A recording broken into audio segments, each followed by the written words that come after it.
honestly just made us push and work harder because, you know, we're not gonna stop. Two teenage girls sat down for an interview, 19 years old. And by the time the internet was done with them, you'd have thought they committed the crime themselves. Here's what they actually did. They called their father a good dad. That's it. Now their father, I'm not going to pretend he's innocent and I'm not going to disrespect a single person he hurt. But these are his daughters, and we decided that loving him made them guilty too. And look, I've watched us do this 100 times. We build somebody all the way up, and the second they slip or somebody near them slips, we can't wait to tear the whole thing down. So I want to sit with one question today. Not what's wrong with them. What's wrong with us that we enjoy this so much? Let me give you the full picture, because I don't ever want to be the guy reacting to a headline he didn't read. The girls are Jesse and Delilah Combs, Sean Combs' daughters. After their father's conviction, they tried to start their own fashion brand, and they sat down for their first interview since the sentencing. I think we should just jump in. I know you all know that this is the first time that people are really hearing from you since everything that's happened with your father. Yes. Is there any fear that you all have with putting yourselves out there like you're putting yourselves out there now so publicly at this time? Are you a little afraid of that? No, not at all. Not at all, because people fail to realize that, like, just because he's our dad doesn't mean, like, his press is his own press, our press is our own press. Like, people fail to understand that we are also individuals, like, it's separate. So also, I don't have any fear. Yeah. Also, I just feel like we've never, like, allowed any of that to, like, stop us. I guess I maybe even should have asked this first. How are you guys doing today? Are you good? Good, yes, I'm Your good. hearts are good? Yes. We are very appreciative of our supporters that support us, our team, our family, our friends that have just, like, always been there for us. But you know there are going to be people out there that are going to watch this and they're going to say, why are they doing this now? Right. Why are they bringing this attention to themselves now? Yeah.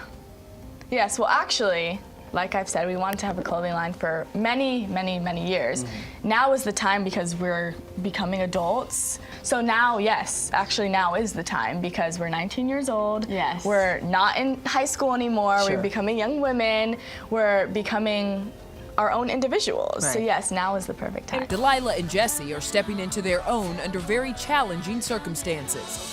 Their father in the midst of a 50-month prison sentence, sentenced last October on 2 counts of transportation to engage in prostitution. Of course, they also lost their beloved mother, Kim Porter, to pneumonia in 2018. How is your relationship with your dad today? It's great. Is it good? Yes, Okay. it's great. We definitely are very close, and he gives the best advice. Also, as we said before, like, clothing, he's very, very, like, knowledgeable in that aspect. Yeah. So, yeah, he's giving us, we ask him all the time, like, we need help on this, we need help on that. And he's always gonna be there, and he's always gonna tell us the right answers. He's literally, like, never wrong. Like, everything that, like, he has told us about this, it's been so helpful. So is his spirit still up? Is he? Yes, he's been very focused, you know, like, being a better person for his family.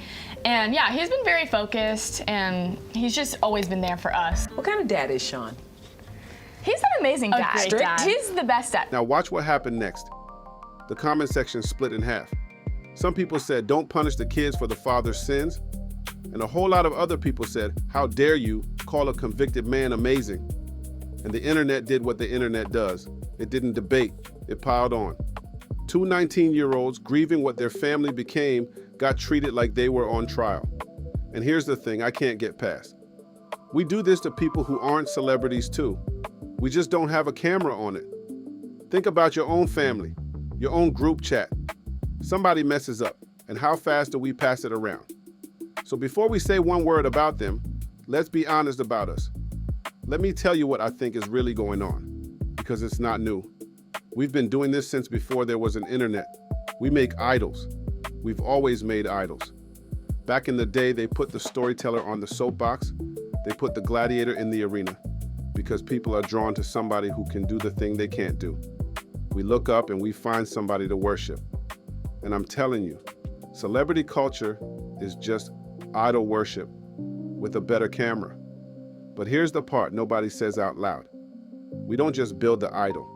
We need the idol to fall. Because when they're up on that pedestal, they remind us of everything we're not. And when they come down, for 1 second, we get to feel like we're better than somebody. That's the drug. It's not justice, it's not accountability, it's relief. We feel small, and tearing somebody down makes us feel tall. Now, the world isn't stupid about this. The world has actually studied it. And what they found should stop you cold. In 2025, the Oxford word of the year was rage bait. Content built on purpose to make you angry. Because researchers figured out that outrage is the most profitable emotion there is. Yale went through 12.5 million posts. And they found that every time you get a like, every time you get a share for being outraged, the platform is training you, teaching you that condemnation gets rewarded. So you do it more, and it escalates. They measured it down to the word. Every angry, moral, emotional word you add to a post bumps your reposts up 17 to 24%. So the pile-on you saw, that wasn't an accident. That was a machine, built, tuned, to keep you throwing stones because your stones make somebody money. So here's what the world gets right. They see the machine. They can measure it. They even named it. But here's what they can't do. They can't turn it off. Because researchers found something else. They found that eventually, when the pile-on gets big enough, the crowd starts to feel bad. They look at the punishment, they look at the offense, and they go, wait, this is too much. This looks like bullying now. The world can feel the exact moment it went too far, and it still can't stop itself. It has the diagnosis, it doesn't have the cure, and that right there is where I have to bring in the kingdom. Because the kingdom has been telling us the cure for 2,000 years. The world says the problem is the algorithm. The kingdom says the algorithm is just holding up a mirror. The stone was already in your hand.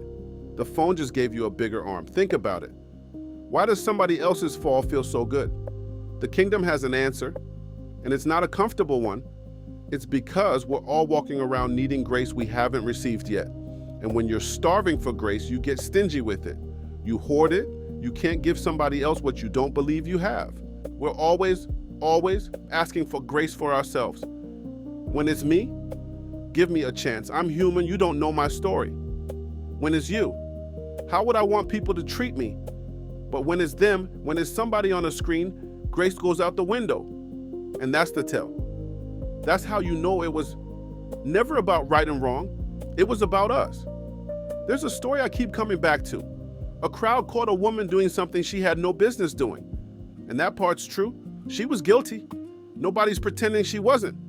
And the crowd did exactly what we do. They picked up stones. They were ready. They were right, technically. The law was on their side. And Jesus doesn't argue the law. He doesn't say she's innocent. He just bends down and he says one thing. Let any one of you who is without sin be the first to throw a stone at her. And you know what happened? One by one, they dropped the stones and walked away. The oldest ones first, because the ones who've lived the longest know the most about their own dirt.